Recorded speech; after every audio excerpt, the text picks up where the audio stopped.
I tried so hard and got so far, but in the end, it doesn't even matter. I had to fall. Mesdames et messieurs, soyez les bienvenus sur votre chaîne Crystal News TV. Abonnez-vous massivement, likez, partagez.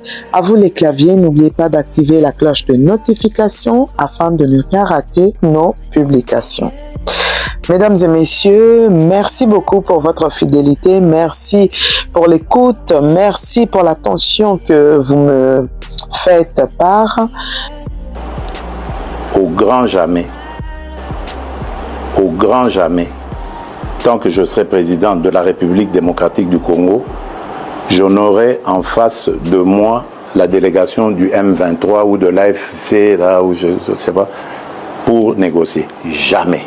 La République démocratique du Congo, à l'époque République du Zaïre, avait sauvé le Rwanda d'une plus grande catastrophe qui aurait été si nous n'avions pas ouvert nos frontières à tout ce flot de réfugiés. Malheureusement, il y a eu une certaine cécité internationale qui a permis que parmi les fugitifs, il y ait les criminels génocidaires et qu'ils soient rentrés sur notre sol avec leurs armes.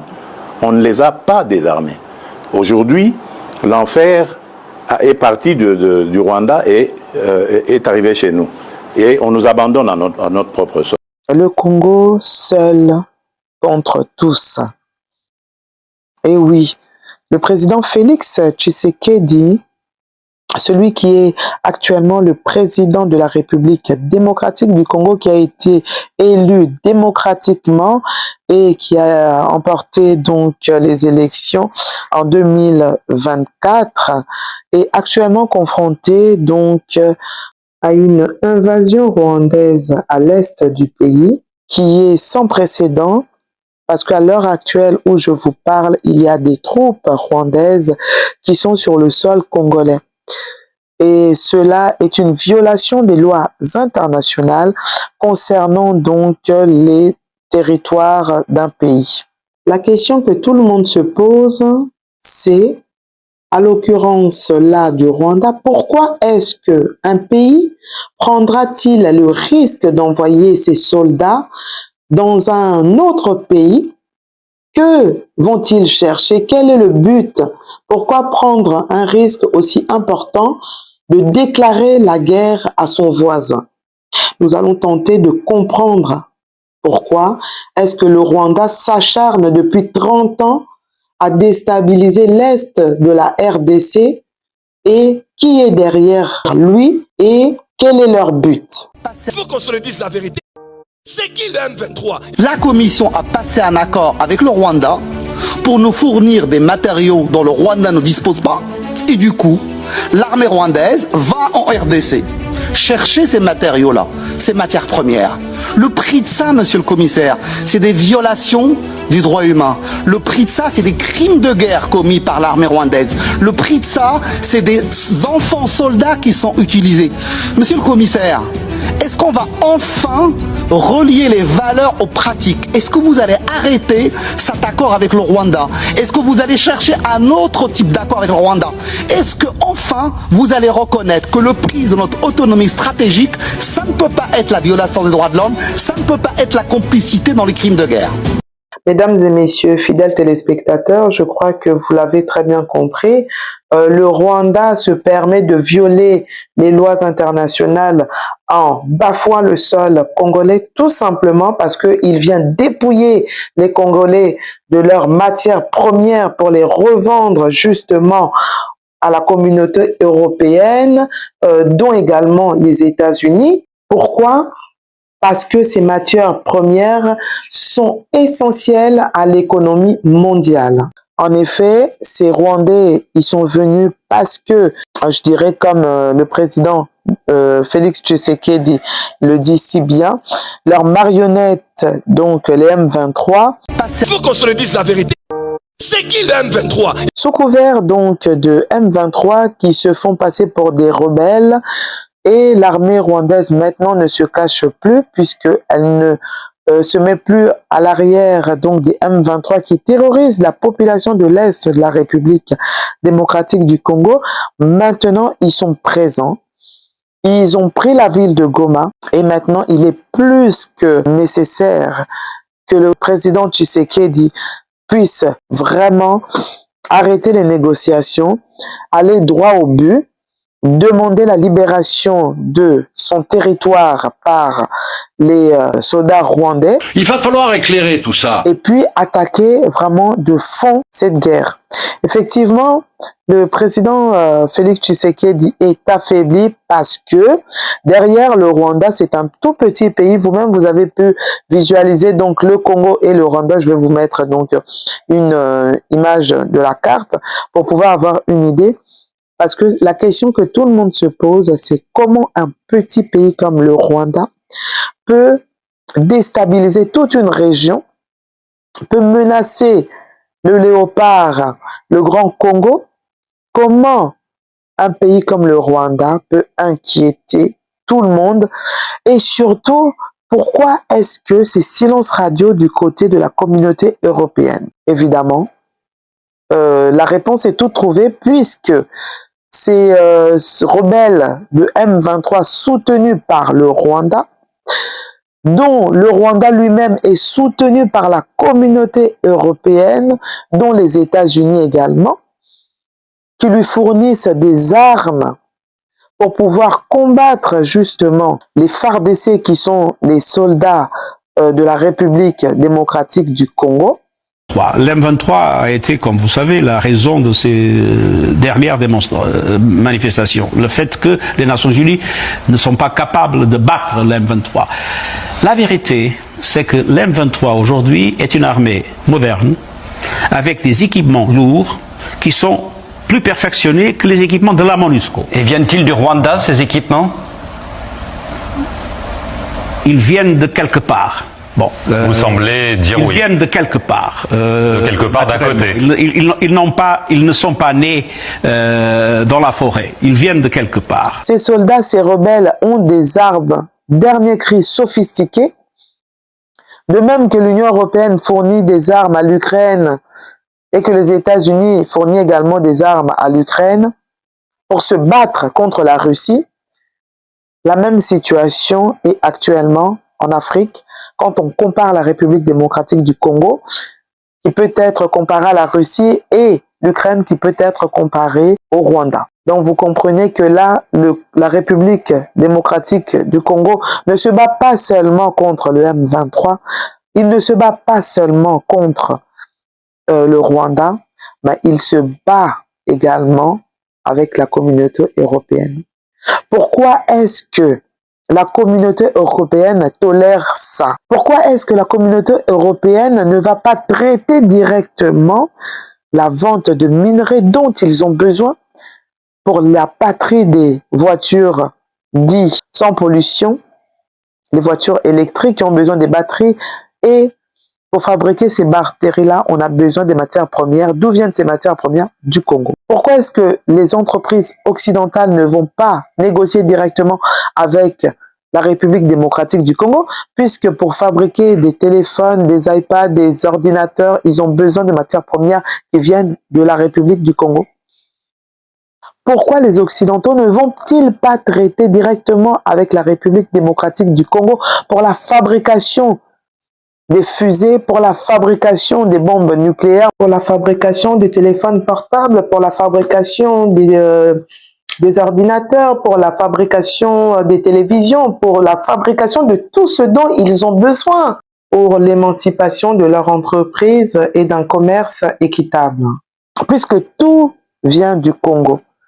Le Congo a en son sol toutes les richesses du monde. Et pour cela, ça fait 30 ans que les Congolais meurent tous les jours et silence radio dans les médias européens. Jamais vous entendrez parler de ça. Pourquoi? Parce que c'est un sujet qui dérange. Alors, le mot a été passé pour ne pas pouvoir justement ébruiter ce qui dérange, pour pas que la population soit au courant. Silence radio dans les médias, dans les journaux, dans les documentaires. Rares sont les chaînes libres qui puissent justement en parler. Les seules informations, on peut les retrouver que sur les réseaux sociaux, où les gens, des témoignages infusent, où les gens peuvent parler, où les gens peuvent s'exprimer librement, sans contrainte. C'est triste. Donc là, je pense que ce n'est plus un secret de polichinelle, puisque tout a été déjà dit, parce que maintenant, les gens qui sont sensibles à ce drame, qui se disent même la seconde, que ce soit la première ou la seconde guerre mondiale, la totalité des morts est bien loin derrière au nombre total de morts durant cette guerre qui sévit depuis 30 ans à la République démocratique du Congo. On en est à plus de 10 millions de morts. Et ça, vraiment, c'est triste, mais c'est la réalité. Et donc, si le Congo doit se libérer, il ne peut se libérer que par ses propres moyens. Si les Européens refusent de vendre les armes au président Tshisekedi pour se défendre contre l'invasion rwandaise et contre ces mercenaires du M23 qui sont dirigés par le Rwanda, eh bien, la RDC n'a qu'à se retourner vers d'autres pays, la Chine, la Russie, Corée du Nord, comment il s'appelle, le ministre des Affaires étrangères malienne nous l'a si bien expliqué en disant que voilà, ils se font tuer, ils se font attaquer, mais par contre, ils n'ont pas le droit d'acheter des armes, ils n'ont pas le droit de se défendre. Qu'est-ce qu'ils ont fait? Ils ont envoyé en l'air la CEDEAO, ils se sont dit on sort de là, c'est quoi cette histoire? On sort de tous ces accords qui ne font pas notre affaire. On sort de tous ces accords qui nous muselent.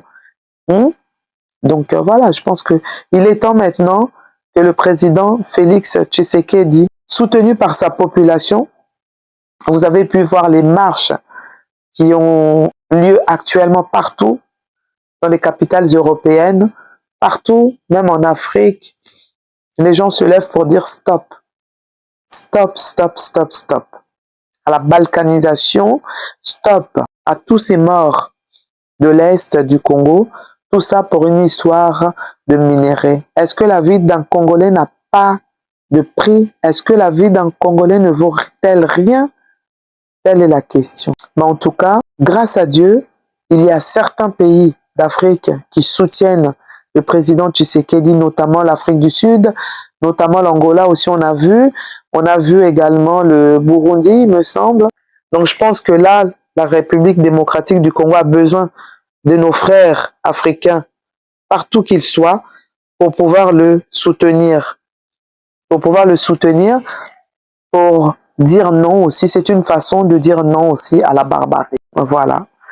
La République démocratique du Congo est trahie aussi par ses voisins du Congo-Brazza, notamment par le président Sassou, qui a ouvert ses bras au Rwanda en octroyant des terres au Rwanda, et ce qui fait qu'ils ont un pied-à-terre maintenant là-bas, ce qui leur servira peut-être pour nous attaquer également vers l'ouest du pays. Alors nous disons, vraiment c'en est de trop, parce que le Congo-Brazza, le Congo-Kinshasa, ce n'est qu'un seul pays. C'est les mêmes coutumes, c'est les mêmes dialectes, c'est les mêmes populations. C'est la même chose. Les peuples se marient entre eux, tous. Donc, c'est même la première dame du Congo-Brazza, c'est une Congolaise de la République démocratique du Congo. Donc, c'est vraiment triste de se dire que comment M. Sassou peut trahir le Congo à ce point-là. Mais, vaut mieux connaître ses ennemis pour mieux affronter le lendemain. Sur ce, en tout cas, c'est la patrie ou la mort. Comme l'a dit le président Tshisekedi, Congolais, Congolaises, sympathisants, partout où vous êtes, levez-vous, manifestez-vous donc pour que notre pays puisse toujours être sous la lumière, pour que ces sujets ne puissent pas dormir dans les placards, que les gens puissent savoir concrètement ce qui se passe, pour que les gens puissent être au courant, pour que les gens puissent découvrir l'origine de cette guerre, pour que le monde entier s'interroge et pour que les choses bougent.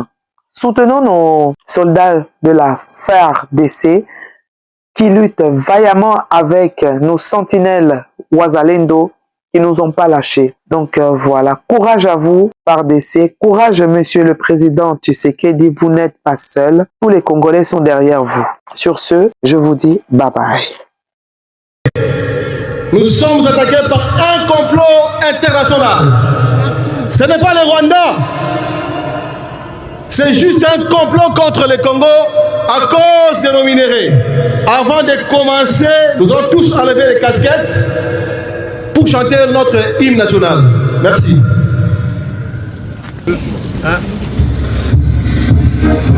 Congolais, unis par les sols, unis dans l'effort pour l'indépendance. Restons enfants, longtemps coupés, et pour les morts, prenons le plus bel élan, dans la paix, aucun pardon. Par la main, nous bâtirons un pays plus haut qu'avant, dans la paix, citoyens, entourés, l'hymne sacré de notre solidarité, fièrement saluer, l'emblème de notre souveraineté. Don béni, des aïeux, au pays, bien-aimé, nous préparons ton soleil, nous assurerons ta grotte.